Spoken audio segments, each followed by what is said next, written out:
everybody. It's Just in Case of Americans talking, joining our friend and media personality, Jerry Maldonado, back for another installment of Meatball Perspectives and Proverbs. Hello, Jerry. Welcome back to Americans Talking. Yeah, I'm fixing the ears, man. I couldn't hear you, so they're kind of moving around in there. But yes, how are all of you? It's a good day. It's National Bosses Day, and I was wondering why everybody was nice to me today. But yeah, it's all good. It's all good. Well, that's good. Jerry, we talking about fables. And I'm not talking Aesop's fables. I'm talking about our fables. Yeah, that's just a synonym for story, huh? Yeah, it is. Yeah. Let's see, we come up with this stuff. This is, the logic of pre-show. Yeah. We'll want to get a better title. You're right.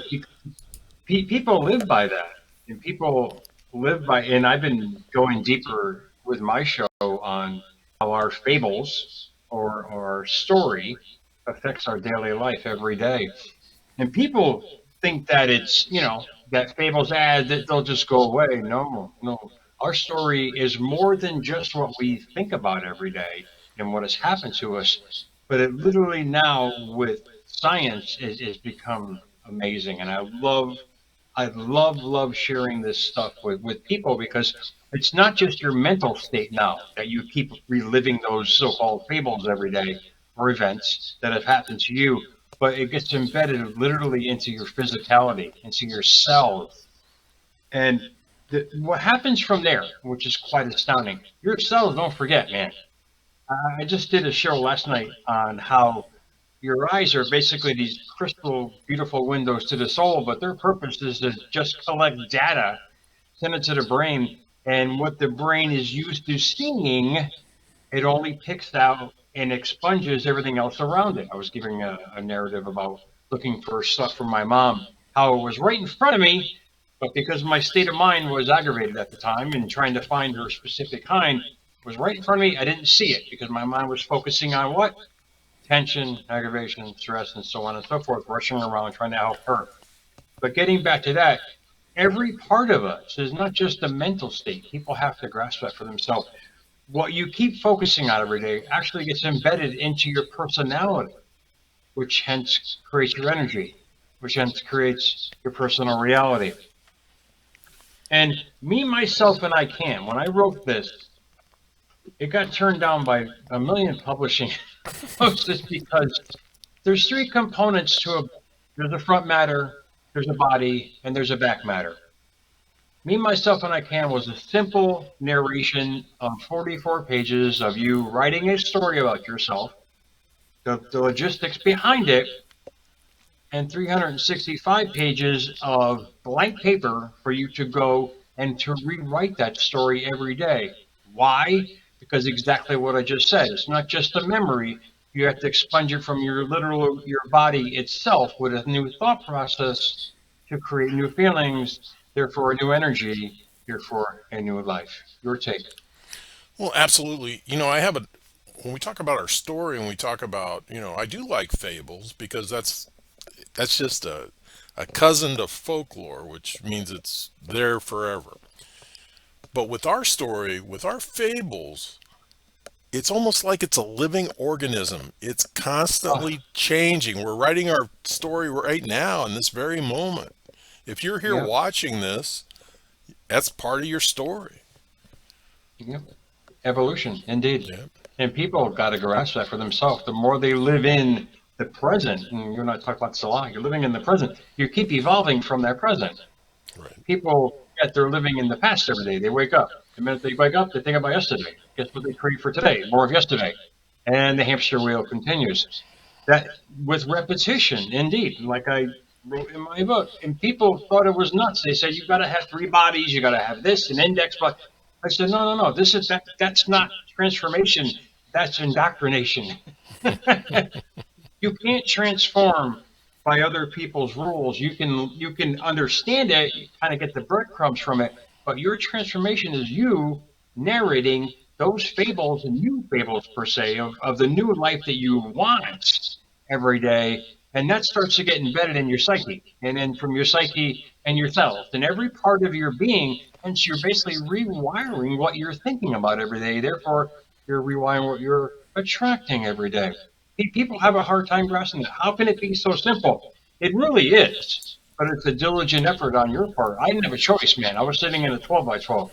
It's okay. Let's write a new life and try to live that on the inside, not realizing what I was creating. I knew about inspiration, I knew about transformation, but not on a physical level. This book was just how to say, the paramount of living internally to create externally.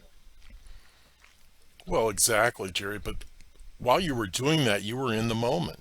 I mean, you were Yes, focusing on the moment. And between the cockroaches and the dust and this is what people forget. I mean, they let their present surroundings dictate their future outcomes. I mean, I had to embed. I mean, it was hard at first because you're doing something completely unnatural. But I knew that the unnatural can become natural.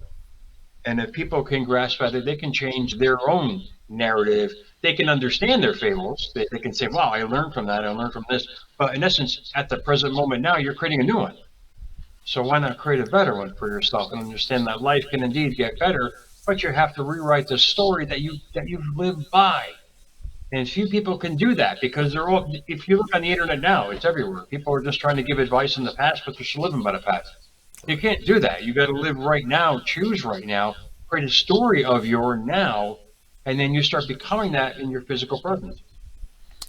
Well, right. If you're painting the picture of your life, well, getting a little feedback, but so if you're painting the picture of your life, you're not restricted. It's not a color by the numbers. It's color by your energy. It's color. It's color by you, and you're the focal point of it. And you need to get out there and get after it. Jerry and I do not stay within the lines. We're not restricted by that. we, we can't. Yeah. It's our nature, indeed. But it took some time though. We've always been. I consider you and I very unique because we just lived the way we want to live.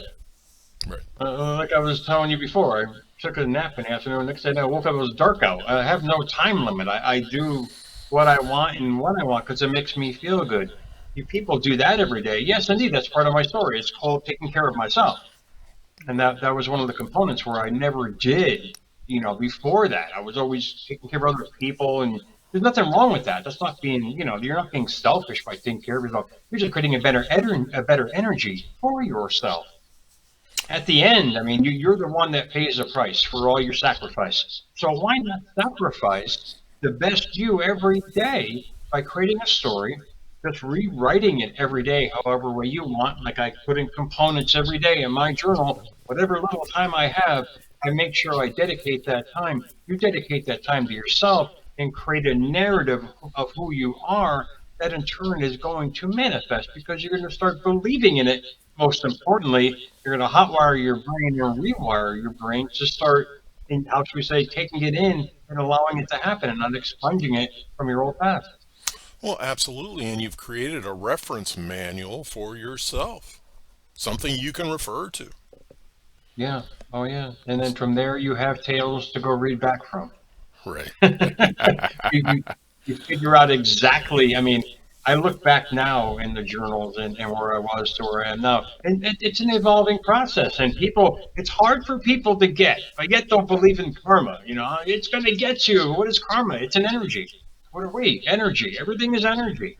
And if you live by that notion, you'll start dictating what kind of energy you're emitting every day. That was basically a life changer for me because, like I said in the very beginning, it wasn't just a mental state I was living in. I had to change the physical state as well, knowing that the past or the tales or the fables were embedded deep within myself, and they're just responding through the five senses of who I was. That's the hard part. It's like the caterpillar or the butterfly, like I was saying in the last night's show. It literally dissolves to become something different. That's basically what transformation is. It's you. taking hold of it, re-anchoring yourself in that person and projecting it along every single day. Yeah, re-anchoring meaning creating your foundation and then moving Yes. forward. Yes, it's putting your anchor in a different how should we say cove and parking your boat in a better spot in life and living there. And people, if they can grasp it, it's life changing. It really is for me on every level. I mean, physicality, mentality, spirituality, in every facet of my life. But indeed, yeah, it's sacrifice, but the rewards are incredible, man. The peace of mind is incredible because you're guiding the ship now. You're not letting others do it for you. You're not taking others' beliefs in stride. Yeah, you can listen to them. You don't have to believe in them. And you can honestly say, this is not me, but thank you very much. You get to that point, that's courage. That's personal power. And a lot of people are getting it now. The reels are out. I mean, it's everywhere. I love this because we didn't have this before. This stuff was like buried deep in the index cards of the library, or in medical journals that we had no access to. Understanding the true components of how the body works. It's just a big storehouse, not just the subconscious mind, but the body itself. The trillions of cells remember everything. It's our job to rewire that every day and to install a new life and therefore create a better one. Well, absolutely. Our job is to savor it, appreciate it, pay respect to it. And Yeah. Oh, in yeah. Go ahead. karma, a lot of people say karma is a bitch, and I believe that. And she It's your rides, own business. yeah, and she rides a Go ahead. fast horse, but you don't have to fall into that trap. Oh, yeah. I mean, I used to be so scared of karma. Now I love it because I because I know what I'm putting out. It's just basically like attracts like.